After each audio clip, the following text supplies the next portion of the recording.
बिस्मिल्लाहिर्रहमानिर्रहीम। अस्सलाम वालेकुम friends, welcome to my channel. Friends, आज मैं आपके साथ बहुत मज़ेदार मटन वाइट पुलाव की रेसिपी शेयर करने वाली हूँ। बहुत आसान और सादा तरीके के साथ बनाना सिखाऊंगी।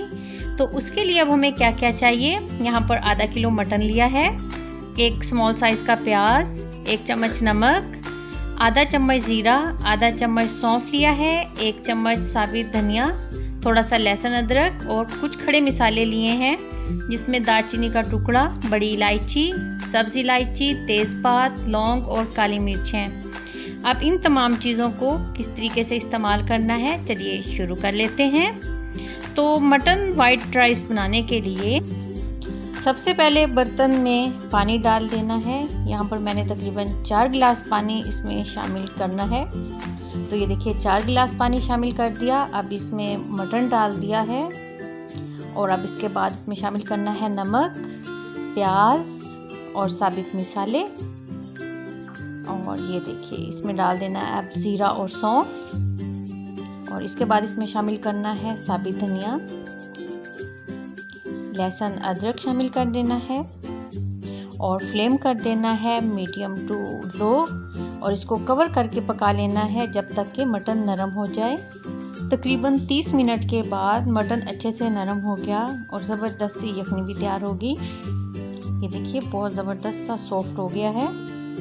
अब इसमें से मटन को निकाल लेना है और यखनी को छान लेना है, क्योंकि इन तमाम चीज़ों का फ्लेवर तो यखनी में शामिल हो गया है। अब बर्तन में 1 बड़ा चम्मच कुकिंग ऑयल का डाल देना है। इसमें लौंग, काली मिर्च और 2 सब्ज़ इलायची डाल दी हैं और 1 चम्मच इसमें ज़ीरा डाल देना है। चंद सेकंड्स के लिए इसको ऑयल में हल्का सा फ्राई कर लेना है कि ज़ीरे की खुशबू आने लगे। तो उस वक्त इसमें डाल देना है 1 लार्ज साइज़ का कटा हुआ प्याज को बहुत ज़्यादा डार्क नहीं करना क्योंकि ये वाइट पुलाव है। तो अब इसमें से मटन डाल देना है जो यखनी से निकाल लिया था। ये देखिए इसको चंद सेकंड्स के लिए फ्राई कर लिया। अब इसमें शामिल कर देनी है 7 से 8 कटी हुई हरी मिर्चें। सुर्ख मिर्चें नहीं डालनी क्योंकि वाइट पुलाव है। और 1 चम्मच इसमें डाल देना है नमक और 1 चम्मच इसमें भर के डाल दिया काली मिर्च का। तो बस चंद सेकंड्स के लिए अच्छे से इसको फ्राई कर लिया। अब इसमें 1 कटोरी भर के डाल दिया है दही फेंटा हुआ।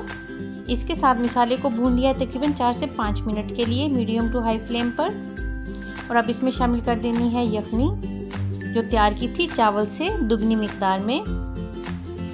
और अब इसको कवर कर देना है यहाँ तक कि इसमें उबाल आ जाए। तो जैसे इसमें उबाल आ जाना है, इसमें पहले से भिगोए हुए राइस डाल देने हैं, अच्छे से मिक्स कर देना है इसको। और जैसे पानी हल्का सा खुश्क हो गया, इसमें डाल देना आधा चम्मच गरम मसाला पाउडर और इसको कवर कर देना है लो फ्लेम पे तकरीबन 5 मिनट, यहाँ तक कि राइस नरम हो जाए। तो ये देखिए बहुत ज़बरदस्त मज़ेदार झटपट से तैयार हो गया मटन वाइट पुलाव। आप इस रेसिपी को लाजमन ट्राई करें, आपको भी ये रेसिपी बहुत पसंद आने वाली है और आपकी फैमिली को भी। तो अब मिलेंगे न्यू रेसिपी के साथ। अल्लाह हाफिज़।